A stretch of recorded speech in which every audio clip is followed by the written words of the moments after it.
আসসালামু আলাইকুম গাইস, আজকে ছাদে পানি দিব। এই যে এখানে 2 বালতি পানি ভরে রেখেছি আগে থেকেই। চলেন যাই পানি দিই। এই যে এখানে পানি এই গাছে দিচ্ছি প্রতিদিন বিকাল এবং মাঝে মাঝে যখন বিকালে দিতে পারি না তখন রাত্রেও পানি দিই। যেখানে একটা আঙ্গুর গাছ আছে আপনারা জানেন, এই আঙ্গুর গাছেও পানি দিতে হবে ভালো করে। এখানে 2টা আকাশি গাছের চারা হয়েছে, এই চারাগুলোতে পানি দিচ্ছি।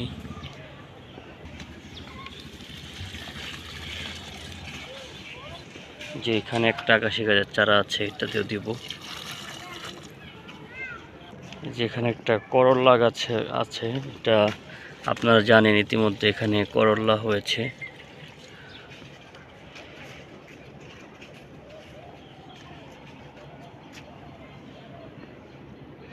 এই যে করল্লা ছোট ছোট আর অনেকগুলো মাশাআল্লাহ ধরতেছে। সিম গাছ আছে, এই সিম গাছটাতে এখন পানি দিব। মাশাআল্লাহ এই বেগুন গাছটিতে অনেক ডিম বেগুন হয়েছে।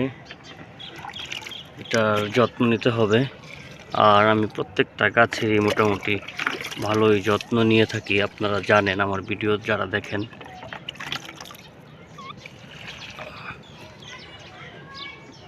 এই যে এখানে আছে আরেকটি দেশি বেগুন।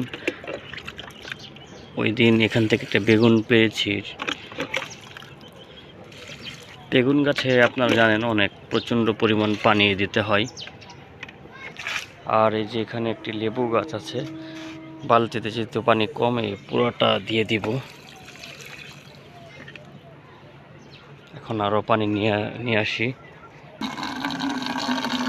আরও পানি ছাড়তেছি। এই পানিটা দিব না, কারণ এই পানিটা গরম।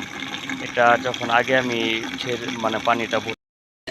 পানি যতটুকু এখানে আছে হবে, ওই 4-5টা গাছ আছে মাত্র। এখন চলেন বন্ধ করে দেই। তারপর এই যে পানি নিয়ে যাচ্ছি এই যে ওই গাছগুলোর উদ্দেশ্যে। এই যে এইখানে যেই গাছগুলো আছে এইগুলোতে পানি দিব। এই যে এখানে আম গাছ আছে 2টা।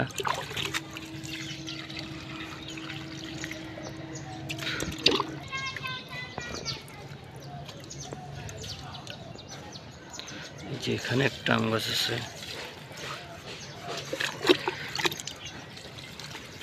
এইগুলাতে আশা করতেছি আগামী বছর ইনশাল্লাহ আম হয়ে যাবে। এই যে এখানে একটি কলম দেওয়া লেবু গাছ আছে, পানি দিয়ে দিলাম। তারপর আরেকটা আছে পেয়ারা গাছ। এই পেয়ারা গাছে পিঁপড়া ধরতেছে। এই পিঁপড়া যাতে না ধরে, এটার জন্য কি করতে হবে আপনারা যদি জানেন প্লিজ কমেন্ট করে জানায়েন।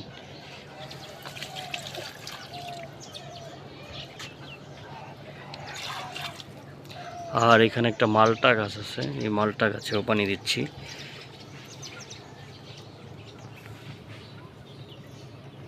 পানি দেওয়ার সাথে সাথে দেখেন কিভাবে পানিটা চুষে খেয়ে ফেলতেছে। আর এখানে একটা আম গাছ আছে, এটাতেও পানি দেবো আমরা।